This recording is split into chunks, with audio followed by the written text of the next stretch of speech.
வணக்கம் நண்பர்களை. Tamil CP serial செம பரபரப்பாக போயிட்டு இருக்குன்னே சொல்லலாங்க. பரபரப்பான கட்டத்தில் நம்ம சிவதானி ஐயா விவசாயிகளை கூட்டிகிட்டு வந்துட்டு நம்ம சிபியோட கமெண்டில் கொஞ்சம் பொருட்களின் விலை ஏற்ற போகிறோம். 10 வருஷமாக அதே அமௌண்ட்டை தான் நாங்கள் தந்துட்டு இருந்தோம். ஆனால் இப்போ கட்டுப்படியாகாது, எல்லாமே விலையேறி போச்சு, எங்களுக்கும் இந்த அமௌண்ட்டு கரெக்ட் ஆகாது. அதை பற்றி தான் நம்ம ஜனகமாட்ட பேசணும்னு வந்தோம். அந்த இடத்துல அவங்க இல்லை, உங்களை சந்திக்க வேண்டியதாக ஆயிட்டு தம்பி அப்படின்னு அந்த இடத்துல சொல்ல நேரம், அதெல்லாம் கிடையாது, பொருட்களின் விலை நாங்கள் ஏற்றலையே, நீங்கள் தான் ஏற்றிட்டு போகிறீங்க.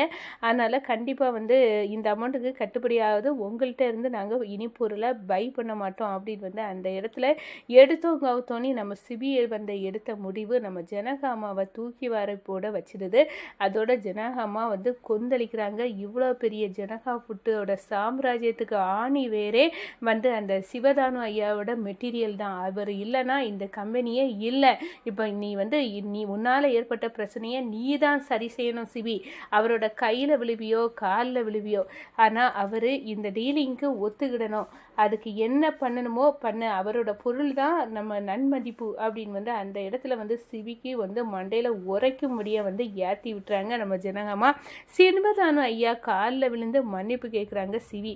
அதை பற்றி தான் இந்த வீடியோக்குள்ளே பார்க்க போகிறோம். அதுக்கு முன்னாடி சேனலுக்கு லைக் அண்ட் சப்ஸ்கிரைப் பண்ணுங்கள் ஃப்ரெண்ட்ஸ். பக்கத்தில் இருக்க பெல் ஐக்கானையும் கிளிக் பண்ணுங்கள். அப்போ தான் நான் போடுற ஒவ்வொரு வீடியோவும் நோட்டிஃபிகேஷனாக உங்களுக்கு கிடைக்கும். வாங்க ஃப்ரெண்ட்ஸ், வீடியோக்குள்ளே போகலாம். ஃபஸ்ட்டு எடுத்த உடனே பார்த்தோன்னா ஒரு செம்ம அதிரடியான பரபரப்பு கட்டம்னு சொல்லலாங்க. பரபரப்பான கட்டத்தில் நம்ம சிபி கிட்ட சிவதானு ஐயா விவசாயிகளை கூட்டிகிட்டு வந்திருக்காங்க.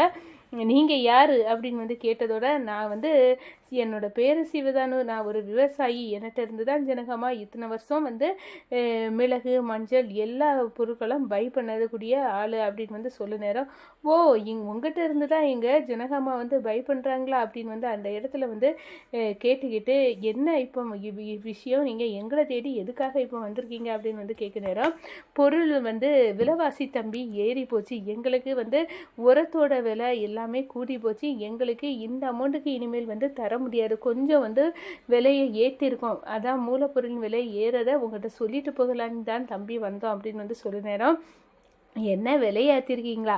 நாங்கள் பொருட்கள் விலையை அப்படி தானே வச்சுருக்கோம், நீங்கள் மட்டும் ஏற்றிட்டு போனீங்கன்னா அதெல்லாம் கட்டுப்படியாவது, இனி உங்களுக்குள்ள டீலிங்கே வேண்டாம், எங்களுக்கு பிழைக்க தெரியாதுன்னு நினச்சிக்கிட்டீங்களா?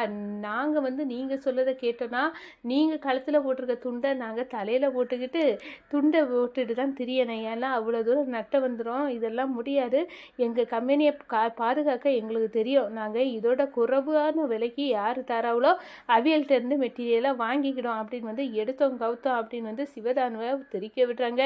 என்ன என் ஜனகமா இவ்வளோ நல்லவங்களா இருக்காங்க, அவங்களுக்கு இப்படி ஒரு பேரனா? ஆமாம், வெளிநாட்டில் இருந்தெல்லாம் படிச்சுட்டு வந்திருக்காருல, அவர் இப்படி தான் இருப்பார் அப்படின்னு சிவதானு ஐயா முகம் ஜொலிக்கும் விதமாக, நாங்களும் வேற ஆளுக்கு கொடுத்துக்கிடன் தம்பி அப்படின்னு அங்கேருந்து கிளம்பிறாங்க. இந்த விஷயம் நம்ம ஜனகமா காதுக்கு வருது. என்ன சிவதானு ஐயா வந்தாரா, அவருக்கு பொருட்களின் விலை கூடியிருக்குன்னு சொன்னாரா, நீ வேண்டான்னு விரட்டி விட்டியா? இந்த இவ்வளோ பெரிய ஜனகா புட்டு சாம்ராஜ்யம் கெட்டி காக்குது, எவ்வளோ பெரிய விஷயம் தெரியுமா? இந்த விஷயத்துக்கு ஆணி வேறே சிவதானு ஐயாவோட மெட்டீரியல் தான், அதை நீ வேண்டான்னு சொல்லிட்டியா? எவ்வளோ தைரியம் இருக்கணும், இப்படிப்பட்ட ஒரு முடிவை நீ யாரை கேட்டு எடுத்த சிவி? இது ஒன்றால் ஏற்பட்ட பிரச்சனை, நீ தான் சரி செய்யணும். இப்போ நீ என்ன பண்ணுவேன்னு தெரியாது, நம்ம சிவதானு ஐயாவோட காலில் கையில் விழுந்தாது, அவர் நம்ம கம்பெனிக்கு அந்த மெட்டீரியல்லாம் தர வைக்கணும், நம்மளோட நன்மதிப்பே அவருக்கு கையில் தான் இருக்குது, அவரோட பொருட்களின் தரம் தான் இன்னைக்கு ஜனகா ஃபுட்டின் முத்திரை அப்படின்னு அந்த இடத்துல போட்டு உடைக்கிறாங்க நம்ம ஜனகமா.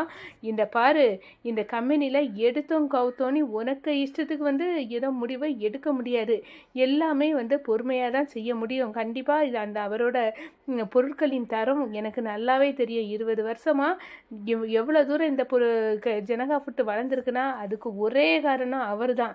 அதனால் அவரை நீ சமாதானப்படுத்தி நம்ம கம்பெனிக்கு மறுபடியும் அவர் சொல்ல விலைக்கு இந்த பொருட்களை வாங்க நம்ம கொடுத்து வாங்கணும், இது நம்மளோட கடமை அப்படின்னு அந்த இடத்துல அனுப்பி விடுறாங்க.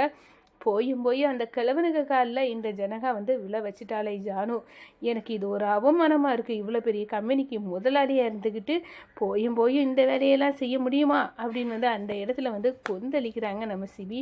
வேறு என்ன பண்ண, இந்த ஜானு ஒரு முடிவு எடுத்துட்டானா நம்மளை மீற முடியாது அப்படின்னு வந்து அந்த இடத்துல வந்து சரி அவரோட அட்ரஸ் எங்கே இருக்குது அப்படின்னு வந்து மேனேஜர்கிட்ட கேட்டுக்கிட்டு அவருக்கு வீட்டில் போய் அவரை சந்திக்கிறாங்க.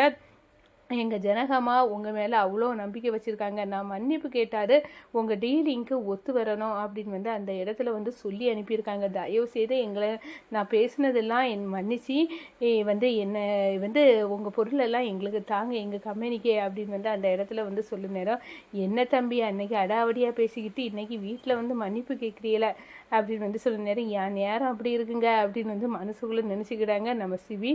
அதே நேரத்தில் பார்த்தோன்னா சரி நான் வந்து ஜனகாமாவுக்காக இதை நாங்கள் ஒத்துக்கிட்டோம், எங்கள் ப்ராடக்ட்ஸ் விளையக்கூடிய பொருட்கள் எல்லாம் உங்கள் கம்பெனிக்கே தாரோம் அப்படின்னு டீலிங்கை வாங்கிட்டு வராங்க. இந்த சைடு பார்த்தோன்னா அதுக்கடையில் நம்ம குறிஞ்சிநாதன் இந்த டீலிங்கை வந்து ஜனகா ஃபுட்டுக்கு கிடைக்கக்கூடாது அப்படின்னு வந்து கணேசன் வந்து போட்டு கொடுத்து அங்கே போய் வந்து பேசி வந்து எங்களுக்கே தாங்க அப்படின்னு வந்து கேட்டு வச்சுருப்பாங்க. ஆனால் ஜனகம்மா மேலே உள்ள நம்பிக்கையினால நான் வந்து குறிஞ்சிநாதனுக்கு கொடுக்கல. ஆனால் அவங்க நான் நினச்சது சரியாக தான் இருந்துச்சு, இப்போ நான் உங்கள் கம்பெனிக்கே தந்துறேன் அப்படின்னு வந்து அந்த இடத்துல வந்து ஒத்துக்கிட்டாங்கங்க சிவதா.